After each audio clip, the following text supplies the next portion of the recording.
Salam, Xəbərmi YouTube kanalının daimi izləyiciləri. Hər birinizi salamlayıram. Kanala abunə olub, videoları bəyənməyi unutmayın. Mənə deyirlər gözəlsən. Bunu qəbul etmirəm. Cavab verirəm ki, hə, amma yox, gözəl deyiləm.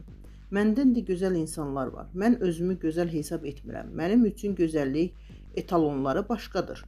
Çox vaxt makiyajsız gəzirəm və insanlar məni tanımır. Bu sözləri aktrisa Oksana Rəsulova mədəni şouda deyib. Sənətçi ona gözəl deyilməsinə əsəbləşdiyini etiraf edib. Mənim üçün gözəllik ağıldır. Bəzən görmüşəm ki, çirkindir, amma elə ağıllı danışıb ki, bəzən də əksi.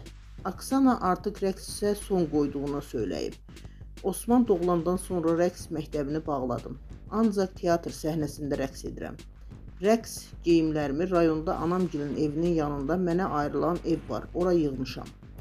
Ana olandan sonra rəqsə son qoydum. Dedim ki, bəsdir, oğlum var, olmaz. Uşağım olanda 2 il evdən çıxmadım.